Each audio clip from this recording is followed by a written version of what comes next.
जिंदगी किस वक्त अपना रुख बदल लेगी ये कोई नहीं जानता।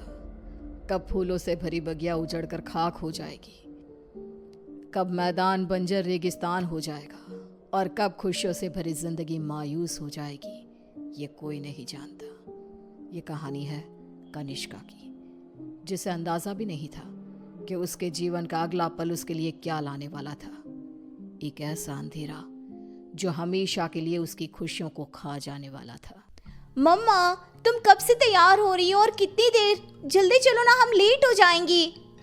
अभी आई लाडो, बस 2 मिनट, साड़ी तो पहनने दे। लगता है आप भूल गई है कि आज मेरी कॉन्वोकेशन सेरेमनी है और मैं फर्स्ट आई हूँ। आज के दिन मैं लेट नहीं हो सकती मम्मा।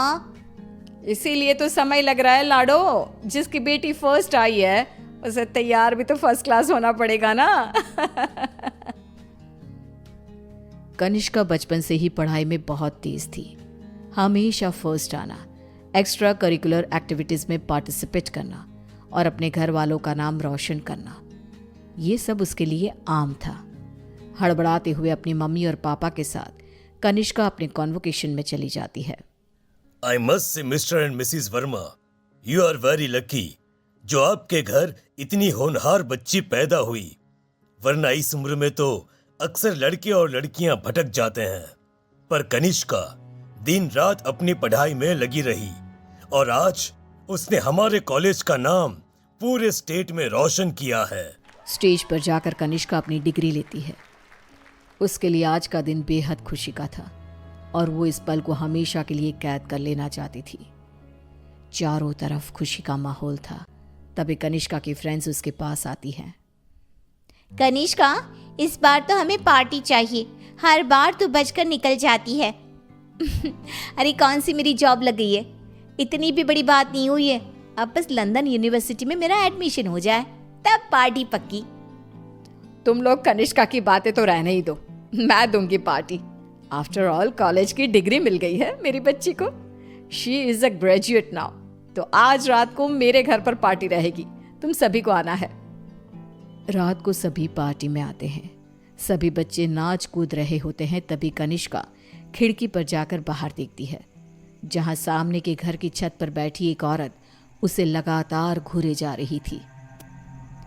ये मिस्टर शाह के घर में ये औरत कौन है? वो तो अकेले रहते हैं। तभी वहां कनिष्का की फ्रेंड आ जाती है। तू यहाँ रात को बाहर तारे देख रही है क्या? चल ना, सब कितना एंजॉय कर रहे हैं। कनिष्का नेहा के साथ चली तो जाती है, पर उसे बहुत अजीब महसूस होने लगता है, मानो कोई सदियों पुराना दुख उसकी आत्मा को याद आ गया हो। ये अचानक मुझे रोने का मन क्यों कर रहा है? और ये स्मेल कहाँ से आ रही है? मम्मी, मम्मी लगता है कोई पार्टी में नॉनवेज ले आया है। Are you gone mad, Kanishka? We all know कि तुम्हारी फैमिली वेजिटेरियन है। तो ये सड़ी हुई मछलियों का गंध कहाँ से आ रहा है? क्या मजाक है ये कहकर कनिष्का जोर जोर से चीखने लग जाती है। कनिष्का की आवाज सुनकर गौतम वहां आता है। ड्रामा मत करो कनिष्का, बस इसी कारण से ही मैं पार्टी वार्टी पसंद नहीं करता। चलो जाओ जाओ अपने कमरे में। सभी अपने अपने घर चले जाते हैं और इसके बाद कनिष्का का बिहेवियर और भी खराब होता जाता है। रात को 3 बजे अचानक उठकर कनिष्का दीवारों से बातें करने लगती है। उसकी आवाज सुनकर रीना भागते हुए आती है। अरे बेटा, इतनी रात को तुम यहाँ पर क्या कर रही हो? और दीवार को देखकर किससे बात कर रही हो लाडो? कोई नहीं है यहाँ। रीना कनिष्का को सीने से लगा लेती है। कनिष्का का शरीर बहुत गर्म था। रीना ये देखकर सोच में पड़ जाती है। आज तक मेरी बच्ची ने कभी ऐसा बिहेव नहीं किया, आज क्या हो गया है इसे? शाम तक तो बिल्कुल ठीक थी और अब अचानक इतना तेज बुखार, ये सब क्या हो रहा है? रीना भागकर थर्मोमीटर लाती है और कनिष्का का टेम्परेचर चेक करती है, पर उसका टेम्परेचर बिल्कुल नॉर्मल था। ऐसा कैसे हो सकता है?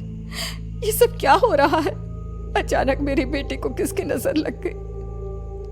रीना अपनी बेटी के साथ ही सो जाती है और अगली सुबह डॉक्टर को बुलाती है, पर डॉक्टर के टेस्ट के बाद भी सब कुछ नॉर्मल ही निकलता है।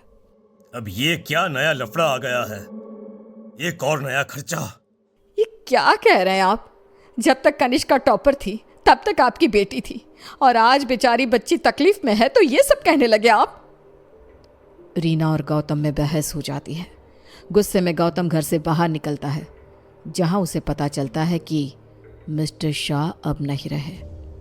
वो घर आकर कनिष्का के पास बैठी रीना को इस बात की खबर देते हैं, जिसे सुनते ही अब तक सोई कनिष्का अचानक मुस्कुराने लगती है और भागती हुई अपनी अलमारी खोलती है और सारे सामान को बाहर बिखेर देती है। क्या ढूंढ रही है बेटा, मुझे बता लाडो। इतने में कनिष्का के हाथ कैंची लग जाती है, जिसे लेकर वो अपने सर के सारे बाल काटने लगती है। मिल गया मम्मा, मिल गया। ये क्या किया तूने? अरे क्या हुआ है लाडो तुझे? मुझे बता। तूने कल से कुछ खाया भी नहीं। कुछ खा ले बेटा, कमजोर हो जाएगी। पेट भर गया है। कितनी उल्टियां भी की मैंने। पूरे के पूरे शाह को खाकर बैठा हूं मैं। खाकर बैठा हूं? ये सब क्या कह रही है तू? बाथरूम में जाकर देख ले। रीना बाथरूम में जाती है, जहां बेसिन में नीले रंग की उल्टी थी, जिसमें मांस के टुकड़े थे, जिसे देखकर रीना को भी उल्टी आने लगती है। वो भागकर वापस कनिष्का के कमरे में आती है। सुनिए जी, हमें जल्द से जल्द कनिष्का को किसी पंडित जी के पास ले जाना होगा। ये कुछ और ही है। आज के जमाने की होकर तुम ये सब क्या कह रही हो? ऐसा कुछ नहीं होता। गौतम अपनी पत्नी की बात को इग्नोर कर देता है। इसी तरह दिन बीतने लगते हैं। भूखी रहने के कारण अब कनिष्का के शरीर की हड्डियां भी दिखने लगती है। उसकी आंखों के नीचे काले गड्ढे आ चुके थे। अब मैं किसी की नहीं सुनूंगी, बहुत हुआ। रीना अपनी जान पहचान के एक पंडित जी को अपने घर पर लेकर आती है, जो कनिष्का की हालत देखकर ही समझ जाते हैं। बच्ची की हालत बहुत खराब है, इसे मैं नहीं संभाल पाऊंगा। ये मेरे गुरुजी ही कर सकते हैं, जो कुछ ही दिन पहले साधना के लिए हिमालय जा चुके हैं।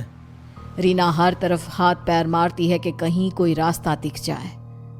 फिर उसे घोस्ट कैचर के बारे में पता चलता है। डूबते को तिनकी का सहारा समझ रीना उनकी टीम को भी अपने घर पर बुला लेती है और वो लोग कनिष्का से पूछताछ शुरू कर देते हैं। क्या आई हो तुम और कौन हो? कितनों के नाम बताऊं? मतलब तुम एक से ज्यादा हो।